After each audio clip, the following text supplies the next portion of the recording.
Okay, dahil tapos na ang regular season, pag-usapan na natin ang NBA Regular Season Awards. Sino ang MVP, Defensive Player of the Year, Rookie of the Year, Most Improved, at Coach of the Year ni Pau Salud ng Pauka Sports. Pagkatapos yan ng quick intro. Podcast Sports, the number one independent sports voice of the Philippines. Alright, i-comment nyo rin kung sino sa inyo ha. Pero eto na. Most improved player muna tayo. Yung most improved player ko, actually dalawa pinagpilian ko eh. Same team pa. Etong player na ito, he is averaging 22 points, 10 rebounds. At sa tingin ko, siya na yung bagong leader ng team niya. And he has been for a while, kaya nga tinanggal si Trae Young sa team na yan. Eto na, ang aking most improved player. Baka maging MVP to. Pow! Jalen Johnson. Ginagaya ko lang yung bang. Jalen Johnson, ang aking most improved player. At deserving talaga to. I think he's gonna be, I think he's already the franchise player of the Atlanta Hawks. Pag-usapan naman natin kung sino ang aking Rookie of the Year. Ang aking Rookie of the Year, guys. Siyempre, isa sa pinag-iisipan ng iba, yung nasa Dallas Mavericks. Yung akin, napakagaling na shooter. And kaya ako ito pinili. Kasi although maganda rin yung stats ng isa, ito, at least kahit pa paano nakapasok sila sa play-in. At potentially makaabot sa playoffs. And I think mas unexpected kaysa dun sa isa eh. At yung effect niya sa team, kitang-kita. And that is why I pick, walang kupal kinupal lang. Kinupo. Kinupo from Charlotte Hornets, I think will be my Rookie of the Year. I hope he wins.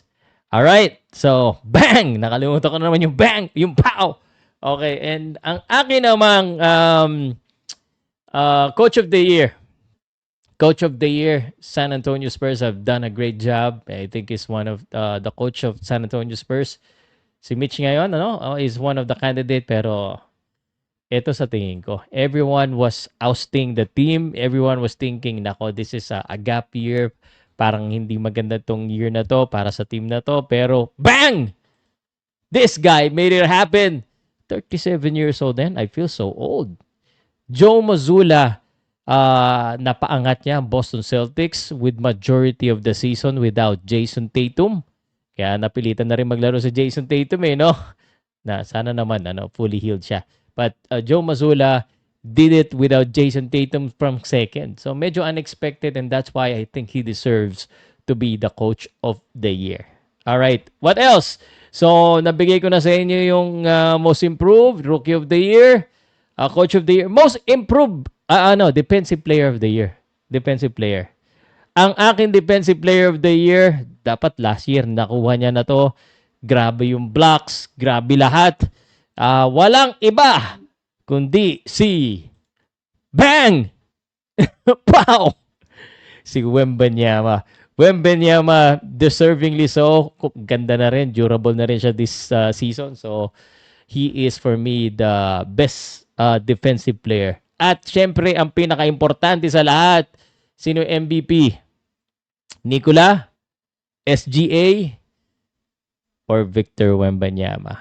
Like, everyone has a good case to be the MVP.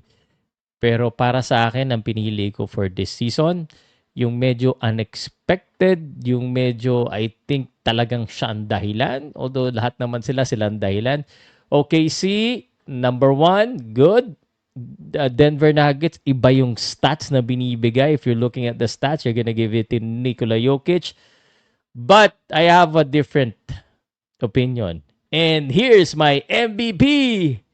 Pow! Victor Wembanyama pa rin. To make history. Victor Wembanyama is just an alien. This is the first time we've seen something like this. Mahaba, pero lahat kayang gawin.